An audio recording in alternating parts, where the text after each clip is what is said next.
ये कहानी शुरू होती है एक छोटे से गांव रोशनपुर से, जहां सुगरा नाम की एक बूढ़ी खातून अपनी शादीशुदा बेटी के घर में रह रही होती है।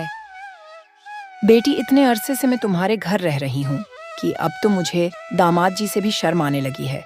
वो क्या सोचते होंगे कि चार चार बेटों के होते हुए भी मैं अपनी बेटी के घर रह रही हूँ। माँ, आप नासिर की फिक्र नहीं करें। आपके बारे में उन्होंने कभी ऐसा नहीं सोचा। और रही बात मेरे भाइयों की, तो मुझे भी उन पर बहुत अफसोस है कि इस उम्र में उन्होंने आपका ख्याल नहीं रखा और आपको घर से निकाल दिया। वो दोनों आपस में बात कर ही रही होती हैं कि इतने में बाहर दरवाजा नॉक होता है। जब दरवाजा खोला तो उन्होंने देखा कि माँ जी का बड़ा बेटा बिलाल और बहू और पोता उनको लेने आए थे। अब क्यों आए हो तुम लोग यहाँ? क्या मुझे मजीद जलील करने आए हो?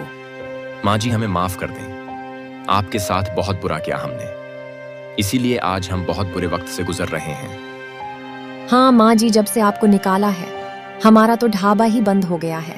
दिन में बस 2-4 लोग ही आते हैं हमारे ढाबे पर।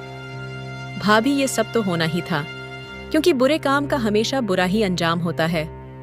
दादी, आप मेरे कहने पे प्लीज घर वापस चलिए। आपके बिना मेरा दिल नहीं लगता। प्लीज अपने पूते की बात मान जाइए। माँ जी को अपने पूते वासिफ से बहुत प्यार था। वासिफ की बात सुनकर माँ जी का दिल नर्म पड़ गया और वो उनके साथ वापस उनके घर चली गईं। बिलाल ने अपने हिस्से की जमीन बेचकर घर बनाया था, लेकिन घर से पेट थोड़ी भरता है, इसलिए वो दोनों मियाँ बीवी मिलकर एक छोटा सा ढाबा चलाते थे। माँ जी के वापस घर आने से बिलाल के घर बरकत वापस लौट आई थी और अब उनके ढाबे पर पहले से ज्यादा लोग आने लगे थे। दूसरी तरफ वासिफ को फेमस टिकटॉकर बनने का बहुत शौक था।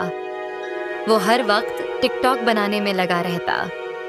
टिकटॉक बनाने के लिए उसने जिद करके आईफोन तो ले लिया था, लेकिन उसकी टिकटॉक वायरल नहीं जाती थी।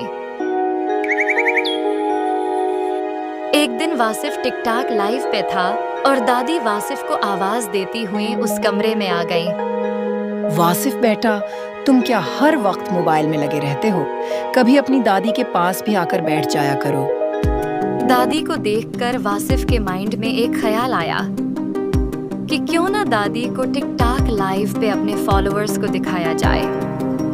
अरे दादी जान, आप इधर मेरे पास आकर बैठें। मैं आपको अपने दोस्तों से मिलवाता हूँ।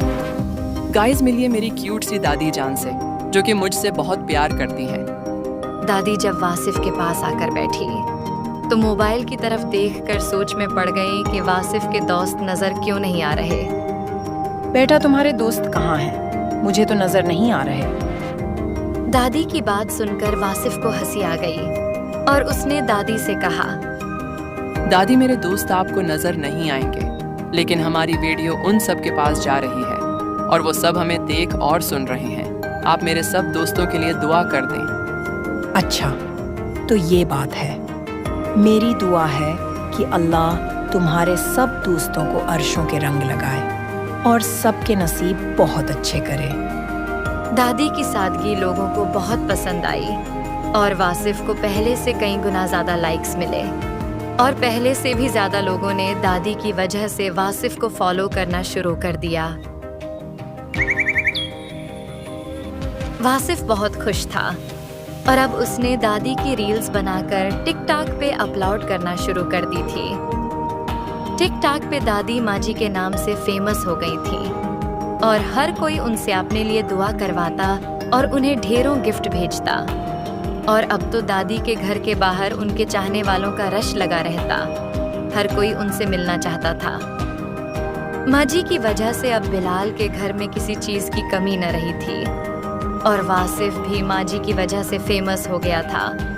अब दिन में लाखों रुपए वासिफ माँ जी की वजह से टिकटॉक से कमा लेता था। माँ जी, आपकी वजह से मेरे घर इतनी बरकत हो जाएगी, मैंने तो कभी सोचा भी नहीं था।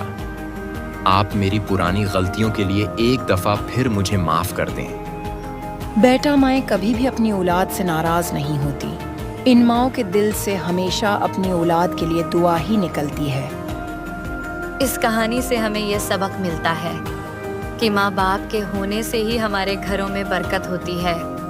उन्हें कभी भी बोझ नहीं समझना चाहिए। अगर वीडियो पसंद आए तो लाइक और सब्सक्राइब कर दें। शुक्रिया।